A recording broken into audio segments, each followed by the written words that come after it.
Muy buenas tardes, amigos de La Voz del 21. Mi nombre es Mayra Calderón y vamos con el análisis sobre cómo va el voto de confianza. ¿Cuáles son las reacciones hasta lo que hemos visto dentro del debate del propio Congreso? Y para eso también estamos conectados ya por vía Zoom con José Williams, el congresista de Avanza País. ¿Cómo está? Bienvenido a Perú 21. Mayra, buenas tardes. Gracias por la invitación. ¿Cómo analiza en lo que ya va del debate que empezó a las 9:30 de la mañana? Hemos escuchado muchas bancadas, la mayoría dicen que no le van a dar el voto de confianza a Mirta Vázquez porque claramente es un gabinete que no genera ese consenso, porque primero muestra una posición y luego tiene otra. Entre esos obstáculos para dar el voto de confianza están los conflictos a nivel nacional, que hemos visto ya cómo se han venido produciendo y que no parece que no hubiera Estado de Derecho. Entonces, ¿cuál es el análisis en lo que va del debate sobre el voto de confianza? ¿Avanza País le dará o no el voto de confianza? ¿Qué es lo que han dicho en la bancada?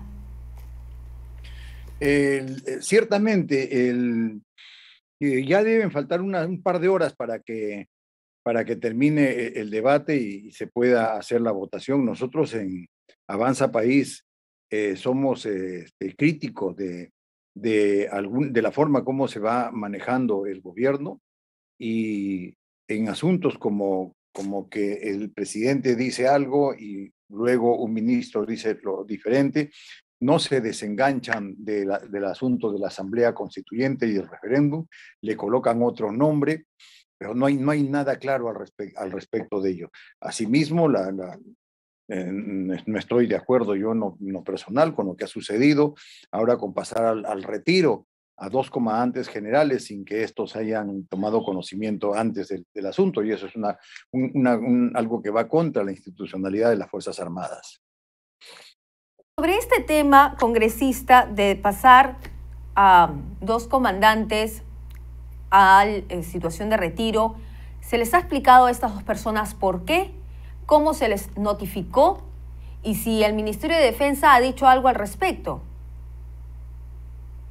Mayra, fíjate, es cierto que ambos comandantes generales, el de la Fuerza Aérea y el del Ejército, no fueron notificados personalmente, ni por el presidente de la República, que es el jefe supremo de las Fuerzas Armadas y está en la línea del comando de los comandantes generales, y por cuestiones de principios, de ética y por ser él el líder de las Fuerzas Armadas, ha tenido que llamarlos y hacerles conocer su decisión. Esto tampoco fue hecho por el ministro de Defensa. Los comandantes generales se enteraron, el del Ejército, por intermedio de su secretario personal, que lo llamó por teléfono y le dijo muy temprano, antes de las 7 de la mañana, que había tal publicación en el diario El Peruano.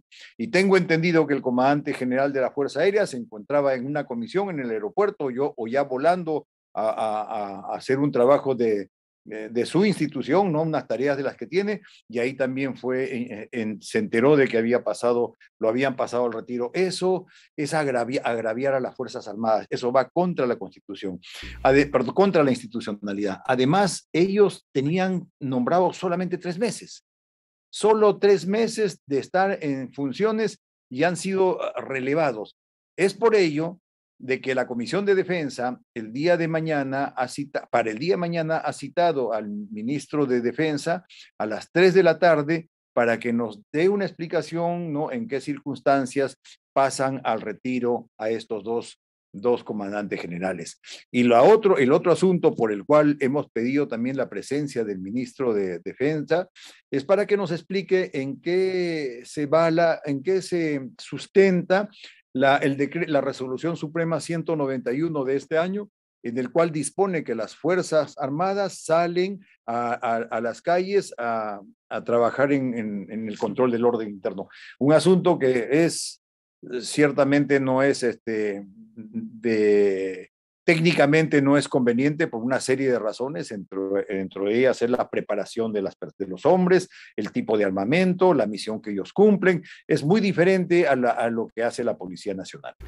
Exactamente, y quizás puede ser, no sé, estoy especulando, congresista, porque si no hay una explicación o un sustento claro para el cese de estas personas que solamente tenían 3 meses de haber sido nombrados, de ejercer funciones, entonces de repente en algún momento estas personas se mantuvieron o tuvieron una posición, digo, de repente puede ser, frente a la medida del gobierno de salir de las Fuerzas Armadas a apoyar a la Policía Nacional para combatir la delincuencia. ¿Cuál es la hipótesis que se maneja? ¿Por qué se habría dado? ¿Cuál sería la razón para cesar a estas personas?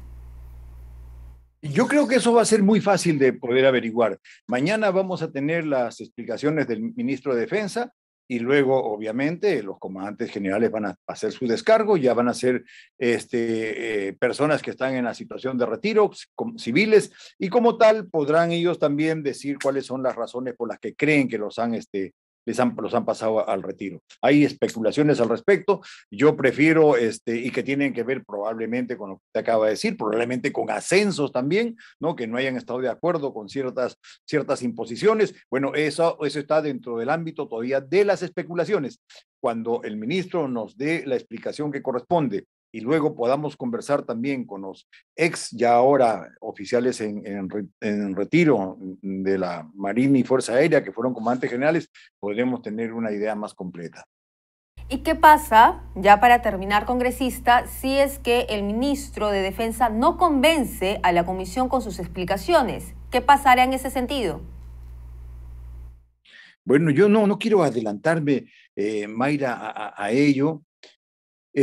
Obviamente hay procedimientos que se tendrán que hacer, pero prefiero recibir las explicaciones del ministro, porque fíjate, una cuestión que es importante es lo que comencé hablándote, ¿no?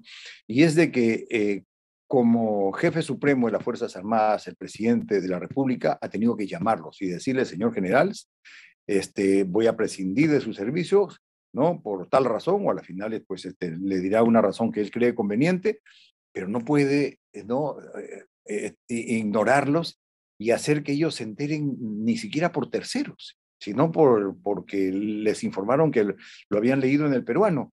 Eso es una falta de respeto a la Fuerza Armada, y aún más cuando el que preside las Fuerzas Armadas es el presidente de la República como jefe supremo. Entonces, no es un buen hecho de liderazgo el haber pasado al retiro a 2 oficiales de esa manera, de esa forma. Y ahora, ¿qué cosa está detrás de ello? Nosotros en la Comisión de Defensa esperamos encontrar las respuestas. Pero como quiera que sea, a una institución militar, sea de la policía o la Fuerza Armada, no es conveniente maltratar su institucionalidad. Eso crea un mal reflejo. Ya hemos visto lo que ha sucedido en los años anteriores cuando se ha tomado o se ha utilizado a la Fuerza Armada para fines políticos. Y la Fuerza Armada pues no está para ello. La Fuerza Armada es de toda la nación, la Fuerza Armada es profesional y no debe ser involucrado en absoluto en la política. Le hace daño a la Fuerza Armada y a la Policía Nacional, y eso no debe ser. Muy bien, congresista, muy amable por estar en Perú 21. Vamos a estar atentos al desarrollo del debate y la votación. La gran pregunta es si el gabinete de Mirta Vázquez va a obtener el voto de confianza. Muy amable, congresista. Bien, gracias, Mayra. Buenas tardes. Buenas tardes. Bien, era el congresista José Williams de Avanza País, que estaba con nosotros analizando no solamente el nombramiento, o mejor dicho, el cese de los comandantes generales de algunas instituciones, como por ejemplo el Ejército Peruano y la Fuerza Aérea, donde no se ha dado explicaciones y ellos en plenas funciones se han enterado porque le han comentado, oye, ha salido tu cese en el diario El Peruano. Y razón tiene el congresista José Williams de decir que es una falta de respeto a la institución de las Fuerzas Armadas que luchan y dan la vida por nuestro país. Esta es la información, regresamos más adelante.